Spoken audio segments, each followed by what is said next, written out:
Hello everyone, मैं हूं करण रैना। आज की पॉडकास्ट में आपका स्वागत है।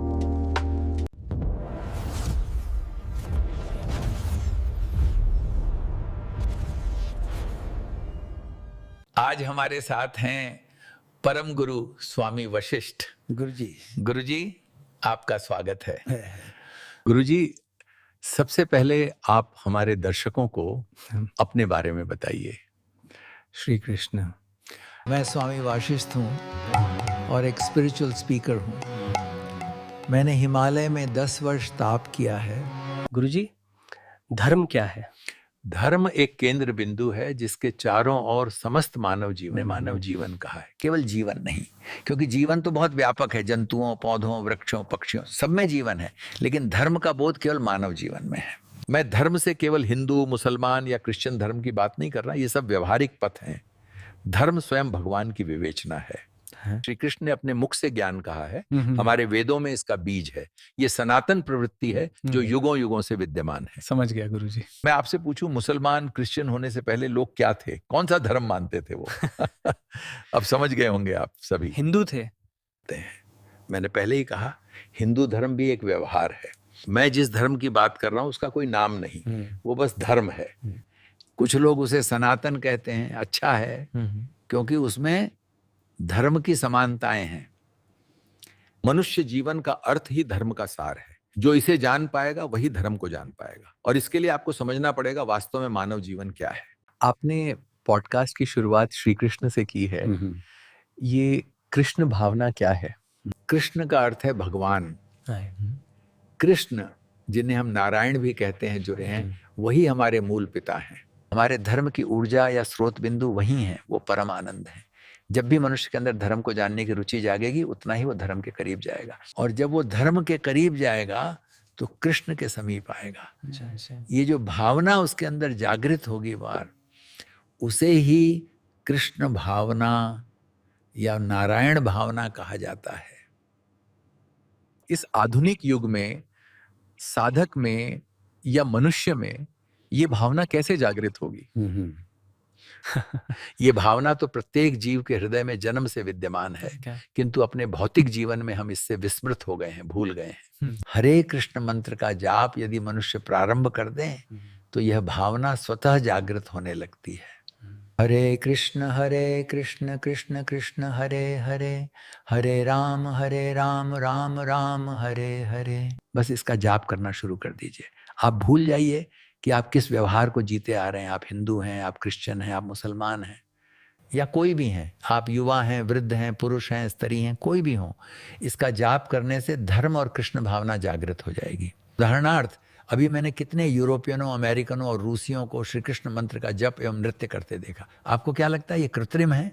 जी नहीं, कोई भी कृत्रिम या बनावटी मनुष्य लगातार घंटों तक कीर्तन या नृत्य नहीं कर सकता।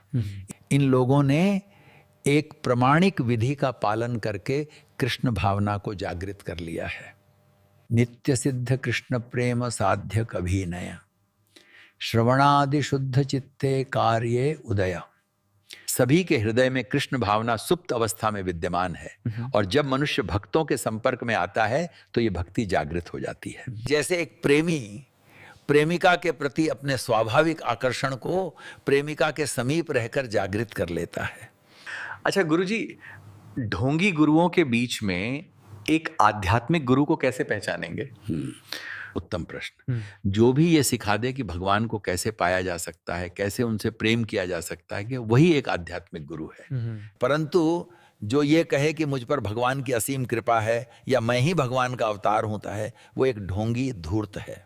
साधे साधे भोले लोग जो भगवान भाव नहीं जानते, वो इन धूर्तों की बात मान लेते हैं। अतः हमें पहले स्वयं को जागृत करना होगा, चिंतन और जप करके पहले मन को शुद्ध करना होगा, तत्पश्चात हमें गुरुओं के आश्रय में जाना चाहिए। और सबसे महत्वपूर्ण बात यह है कि आपको गंभीर जिज्ञासु होना पड़ेगा कि भगवान कौन है। हमारे धर्म ग्रंथों में ये बताया गया है कि भगवान से कैसे प्रेम किया जाता है, कैसे उन्हें पाया जा सकता है। ये नहीं कि केवल भगवान से अपने हितों के लिए भौतिक संपदा की मांग करते रहना और कहना कि यही मेरी भावना है। भगवान तो सभी की भौतिक आवश्यकताओं की पूर्ति कर रहे हैं, जो उन लोगों की भी जिनका कोई धर्म नहीं है। तो जैसे पशु हैं, कुत्ते, बिल्लियां, उनका तो कोई धर्म नहीं है, फिर भी नारायण उनकी आवश्यकताओं को पूर्ण कर रहे हैं। सच्चे धर्म का अर्थ है दोनों, यह सीखना कि भगवत प्रेम कैसे किया जाए। सवै पुंसाम परो धर्मो यतो भक्तिरधोक्षजे अहैतुकी अप्रतिहता ययात्मा सुप्रसीदति। अर्थात प्रथम श्रेणी का धर्म हमें यह शिक्षा देता है कि भगवान से किस प्रकार अहेतुक प्रेम किया जाए। यदि मैं किसी लाभ के लिए प्रेम करूं तो वो व्यापार है, प्रेम नहीं। और आध्यात्मिक गुरु ही आपको ये ज्ञान देगा। गुरुजी, क्या सभी धर्म और भगवान भक्ति अंत में एक ही मंजिल में मिलते हैं? ये थोड़ा विचित्र है। सबसे पहले आप समझिए, मनुष्य 4 प्रकार के होते हैं, कर्मी, ज्ञानी, योगी और भक्त। कर्मी वो है जो किसी भौतिक लाभ के लिए कर्म करता है। जैसे व्यापारी हैं, वो धन कमाने हेतु परिश्रम करता है, उसके लिए भजन और भक्ति में अधिक समय व्यतीत करने से भौतिक हानि होती है, अतः वो केवल हाथ जोड़कर भगवान को प्राप्त करना चाहता है। अच्छा। अब ज्ञानी वो है जो कहता है मैं कठिन परिश्रम क्यों करूं, पशु पक्षी जीव सभी तो भोजन पा रहे हैं, मैं भी पालूंगा। योगी प्रवृत्ति का मनुष्य चमत्कार दिखाने हेतु कुछ योगिक शक्तियों को पाने का प्रयास करता है। जैसे योगी अपनी योग विद्या से स्वयं को छोटा बना सकता है, उसे किसी कमरे में बंद कर दिया जाए तो वो छिद्र से बाहर आ जाएगा। निस्संदेह ही उसे चमत्कारिक मनुष्य मान लिया जाएगा। ऐसे योगी भी केवल भौतिक योग प्राप्त करते हैं, आध्यात्मिक नहीं। और आजकल के आधुनिक योगी तो बस व्यायाम करने में ही निपुण हैं, उसे ही योग मानते हैं।